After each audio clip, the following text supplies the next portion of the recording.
Have you ever seen a temple carved not stone by stone but carved downwards out of a single mountain? A structure where builders removed more than 2 lakh tons of solid basalt rock, working their way down over 1200 years ago.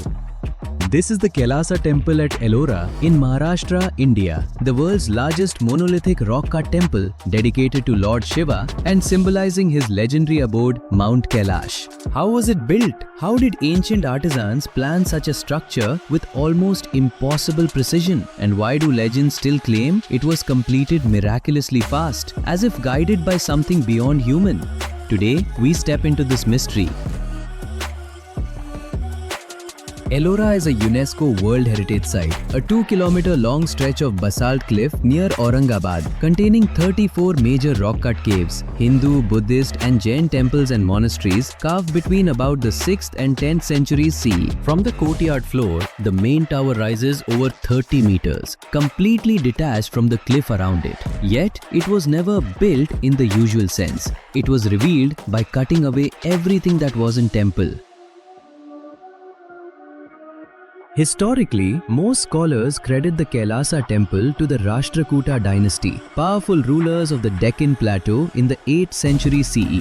Inscriptions and literary references link this great rock-cut monument to King Krishna I, who reigned roughly between 756 and 773 CE. Under his rule, Ellora became the stage for an audacious statement of power, devotion and engineering skill, a Shiva temple that would outshine anything built before. The Rashtrakutas were patrons of multiple faiths, ruling in a region where Hinduism, Buddhism and Jainism coexisted. Yet here, they chose to pour unimaginable resources into one monolithic shrine for Shiva, a 3-dimensional model of Mount Kailash carved into stone. Most temples are constructed by adding material, stone blocks stacked up one on top of another. Kailasa reverses that idea. Here, artisans began at the top of the cliff and excavated downward.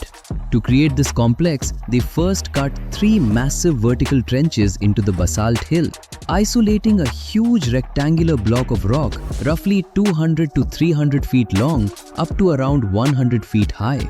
Over the years, they removed an estimated 150,000 to 200,000 tons of rock with nothing more than chisels, hammers and simple tools.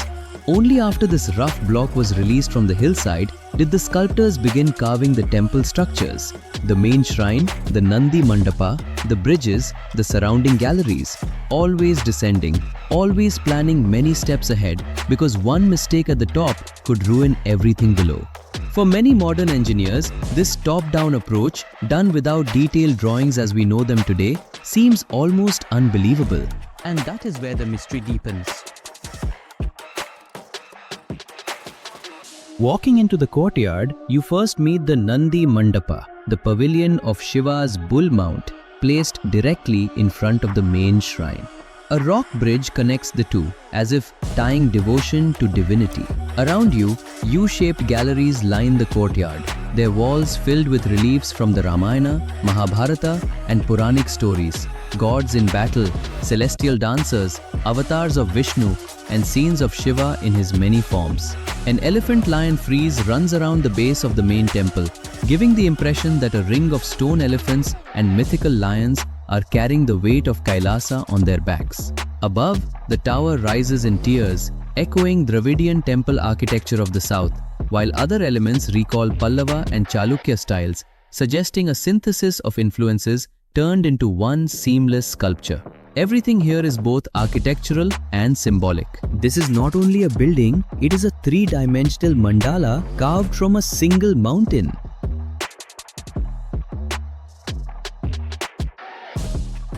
With such a staggering achievement, it's no surprise that legends grew around Kailasa. One enduring story tells of Queen Manikavati, who vowed to fast until she could see the top of a temple dedicated to Shiva. To save her life, the king's architect promised to reveal the Shikhara within days. And so, it is said the temple was carved from the top down at miraculous speed. Folk traditions name an architect called Kokasa or Kokasa of Western India as the genius behind this vertical excavation, a master so astonished by his own work that later inscriptions imagine him saying, "How did I build it?"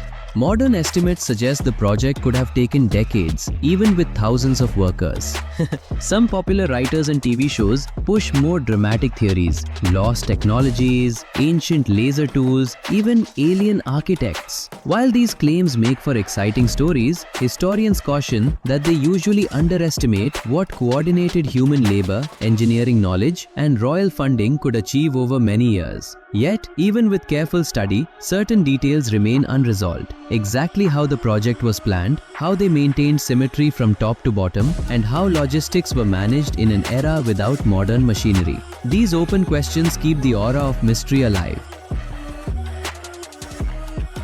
Over the centuries, the Deccan has witnessed dynasties rise and fall, battles, invasions, and religious conflicts. Many temples across India were damaged or destroyed, but Kailasa survived relatively intact. Scholars point out that while some sculptures show signs of defacement, the overall structure was never systematically demolished. Instead, travelers, pilgrims, traders, and even invaders often treated Ellora as a curiosity, an awe-inspiring monument rather than a target.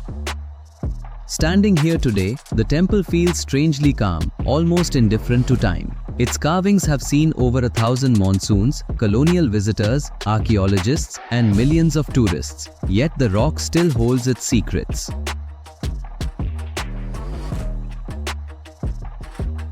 Today, Kailasa Temple is open to visitors as part of the Ellora Caves Complex, a UNESCO World Heritage Site. From the moment you enter the main gateway and walk into the sunken courtyard, it is hard not to feel dwarfed by its scale and precision. If you ever visit, try this. Climb to the upper galleries, look down into the courtyard, and remember that every surface you see, every pillar, every roof, every sculpture was once part of a single solid hill. Then ask yourself the same question carved into history. How did they build this?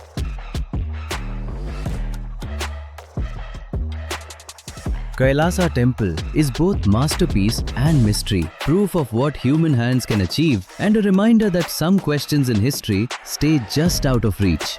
Was it simply brilliant engineering and generations of skilled artisans? Or is there still something we're missing in our understanding of this place? If this journey into the heart of Kailasa Temple intrigued you, don't forget to like, share, and subscribe. In the next episode, we'll explore more ancient structures that challenge what we think we know about the past.